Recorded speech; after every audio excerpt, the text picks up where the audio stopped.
So ayan mga pre, magandang araw po sa inyong lahat. At ngayon, no, meron po tayong update. Grabe Meron tong po tayong update na to, no? mga kababayan. Kakaiba tong update na to kasi parang unti-unti na pong natutukoy kung sino talaga itong posible. Kumbaga, partner, papunta na tayo ron. Papunta na tayo doon sa sa katotohanan talaga. Yes. Kung sino talaga yung utak, no? Oo. May mga idea na po tayo na pag-uusapan ngayon, no? And syempre, nilabas na ba ng PNP yung Actually, mamaya pa. Mamaya pa. Kasi meron na rin findings ang PNP, mga kababayan. At tinukoy na nila yung person of interest dito sa na to, pagkawala ni Mima Alicia. At ito po ay hindi haka-haka. Ito ay na-recover sa naiwanan cellphone ni Mima. Na-recover po yung mga ebidensya, may mga deleted message na na-recover pa rin. Kaya po, eto nga ang nasabi natin mga kababayan, yung mga nagbanta po kay Mima Alicia, isa po kayo ron sa mga iimbestigahan at posibilidad na dalawin ng kapulisan para imbestigahan. Tama, di ba? Okay, dahil kayo po ay merong mga binitawang salita, although dinilit nyo, pero sad to say, magaling po ang ating mga NBI, investigador, PNP, ang ating cybercrime, di ba? Kaya po, siyempre, nagpapasalamat tayo sa ating butihing General Nartates, at sa ating butihing director ng NBI na si Matibag. Director Matibag po. Ayan, so pasalamatan po natin ang PNP at syempre NBI po, no? Yes Kasi po. sila po ay mabilis po yung aksyon, di ba? Tutok, kumbaga, tinutukan talaga nila At ito. syempre, pasalamatan muna natin yung ating Pangulong Bongbong Marcos yun. kasi Thank you. wala pong gagastusin ang pamilya ni Mima Alicia. Libre po lahat, no? Sa burol hanggang may libing po yan. Ito nga at ang balita nga natin, partner, di umano baka sagutin pa ng ating Pangulo yung scholarship ng bata. Oo, scholarship ng bata. Hanggang college yun. So, sinusulong ito ng ating mga kaibigan, 'di ba, na nilalapit itong scholarship ng naiwan ni Mima. Kasi sa hindi po nakakaalaman, no, may anak po si Mima Alicia. Yes po. Ayan, so, yun. Isinusulong po ito ngayon ng mga tropa, mga kaibigan, na kasi balibalita ako parang daw hanggang college na daw yun. Di ba? Which is deserved. Deserved naman ng bata. Deserved ni Mima. Kasi yun, kumbaga, doon, partner, masasabi ni Mima na kahit papano worth it yung kanyang pinaglalaban at pinaglaban para sa bayan. Kasi alam naman po natin mga kababayan na si Mima, partner, tumayo talaga para sa mga kabataan. Diba? Tama. Inilaban niya yung karapatan ng kabataan, no?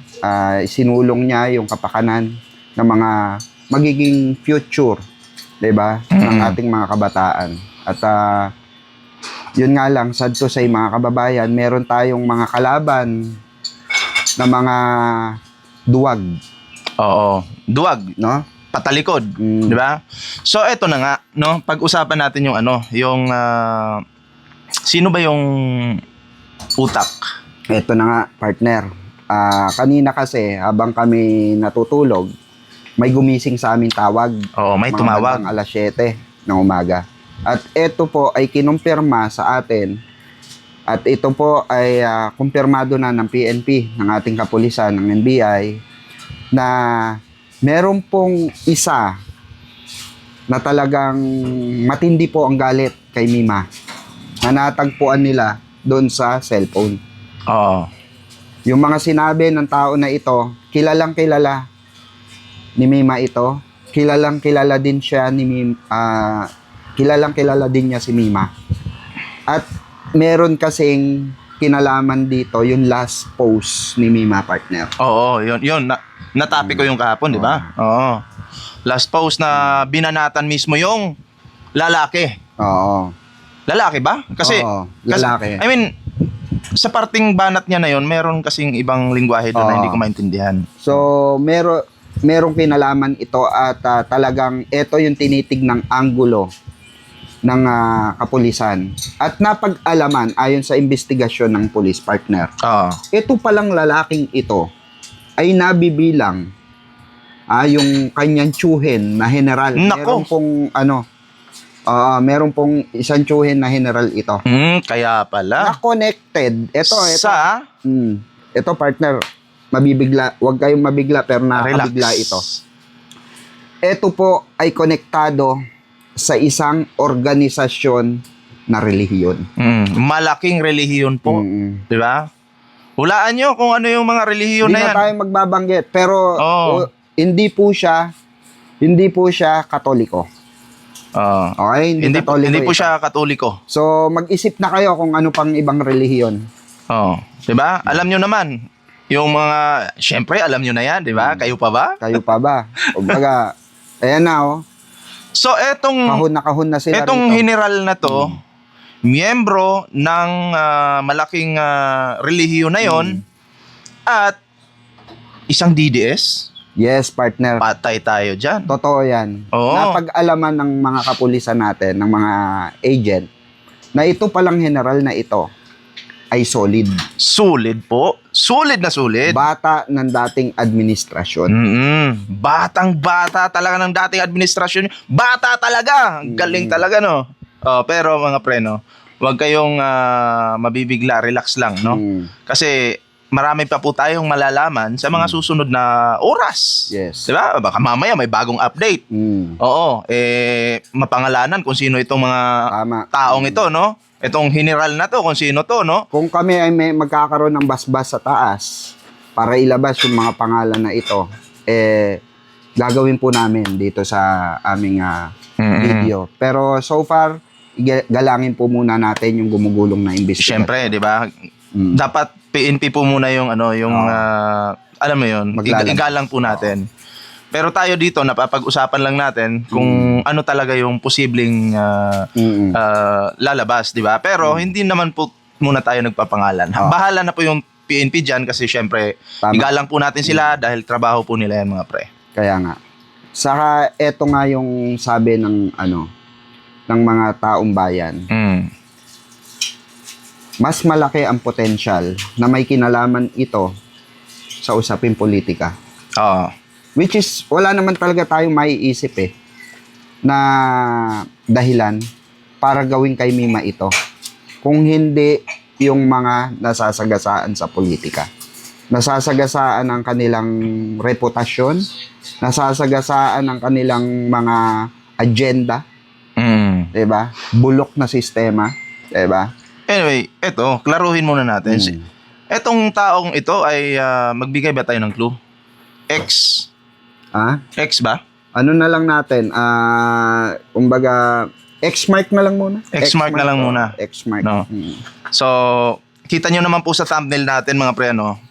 May post si Mima dyan. Yes. At yan po yung tinutukoy natin, no?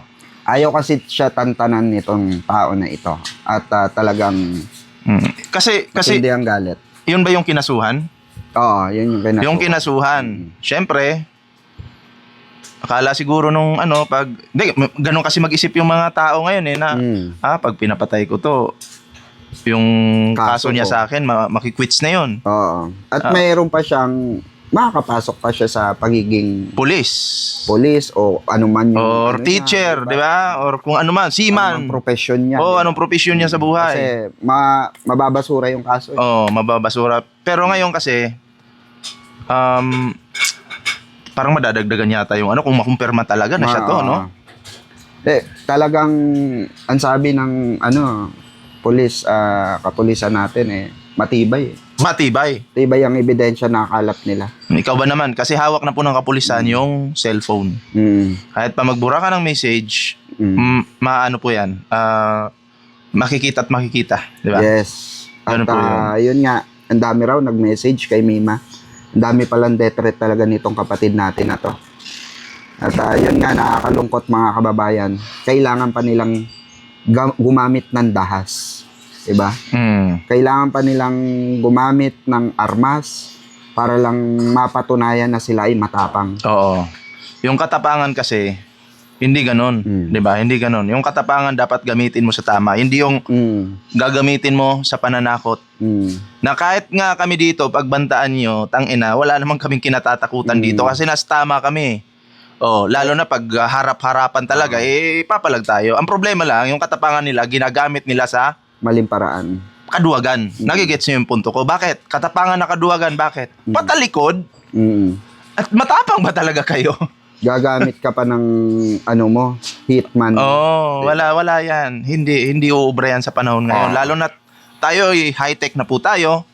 Yung mga hitman na yan, baka lusot ka man ng 1 oras, 2 oras, 1 araw, 2 araw. Correct. Mahuhuli at mahuhuli ka pag nahuli yun, damay ka rin. Totoo yan. 'Di ba?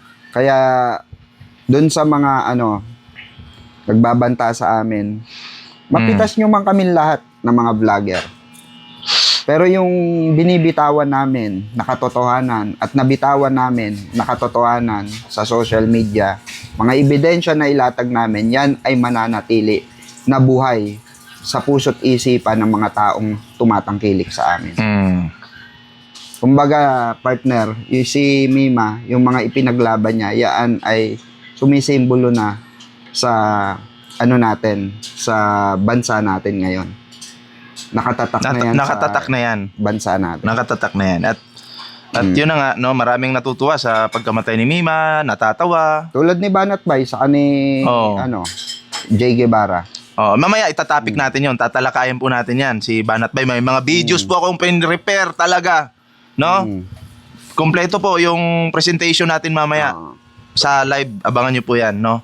Abangan nyo yung mga... Doon natin mamaya yan tatalakayin itong mga bugok na mga kutong lupang, basurang, mga alagad ng demonyong mga Duterte, no? Sila po ay ating tatalakayin mamaya, no? Kaya pala tuwan-tuwa itong mga kupal na to, partner. Talagang konektado eh. Konektado? May alam. May alam. Parang alam na nila na may mangyayari. Oo. Kalain mo, patay na yung tao, sasabihan mong pokpok. Nag-post si Banat Bay, pokpok daw si Mima.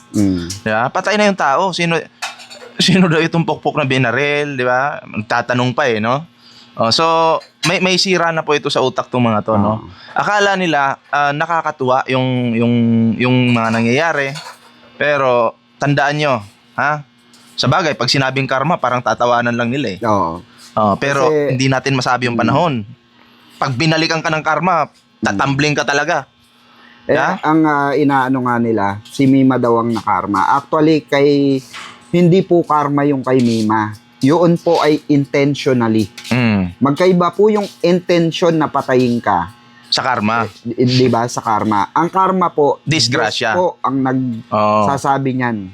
Okay? Diyos po ang gumagawa niyan. For example, pinanalangin mo mamatay yung tao, ikaw yung nauna, kasi nga, hindi mo alam na may sakit ka. Or bigla ka inatake sa puso, or bigla kang namanhid ang katawan mo, dead on arrival ka sa ospital, ganon. Pero yung bariling ka, hindi, intention yun. Intention yun. Hindi po karma. Ito pa, idagdag ko pa kung ano yung tinatawag na karma. Yung murahin mo yung Diyos, tapos yung Diyos pinadala ka sa hig, ginawa kang karton.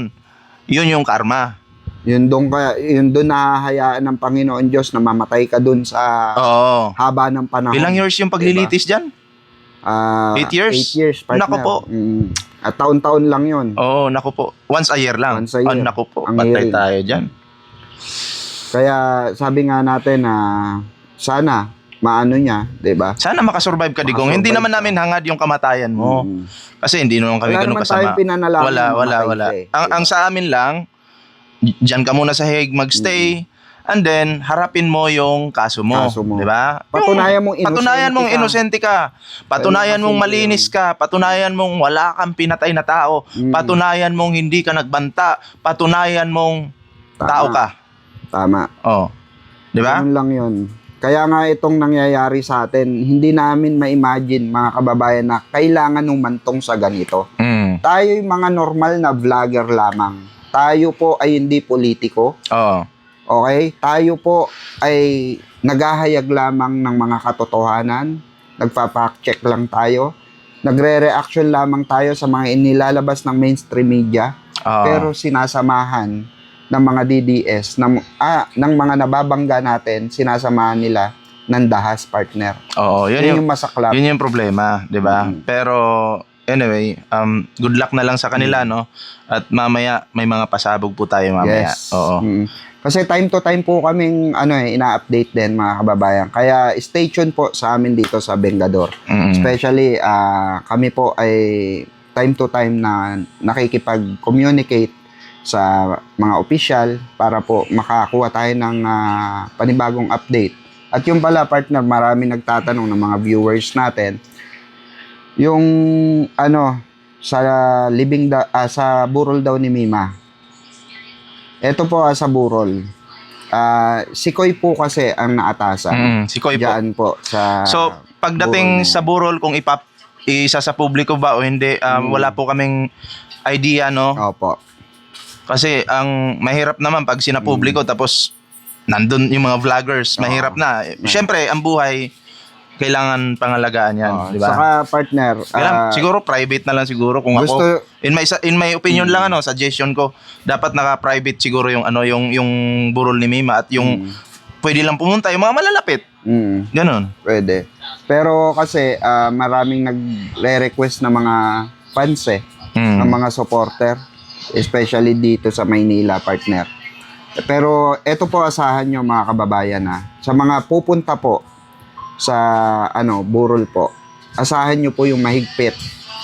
Kasi po mahigpit po ang ating kapulisan ngayon sa nangyayari sa mga vloggers dahil alam po ninyo especially na maraming banta sa aming buhay, 'di ba?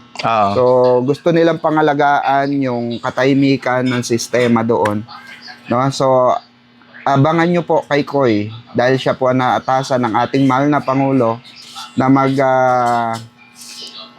ayos ng burol ni Mima Alicia. Ayun, so at least may idea na yung yung mga viewers natin. Kaya salamat po Mr. President na narinig nyo po ang panawagan, sigaw ng taong bayan na hustisya at agarang aksyon para sa hustisya kay Mima. At sa pagtulong po sa pamilya ni Mima. Maraming salamat, Mr. President. So, ayun. Maraming salamat po sa inyo mga pre. Kita-kits po ulit tayo mamaya sa next video natin. Ako, i-subscribe nyo po ito Birador Pikwa. Birador Pikwa po. I-subscribe nyo po yan. Salamat po. Search nyo po, Birador Pikwa. Sa hindi pa po nakasubscribe dyan. Ayan, Birador Pikwa Salamat po. Salamat. So, ayun. Paalam na tayo, partner. No? Maraming salamat po sa inyong lahat. At yun, abang-abang po kayo sa mga updates. Yes. Bye-bye po, guys. Yeah. Ingat po, ingat.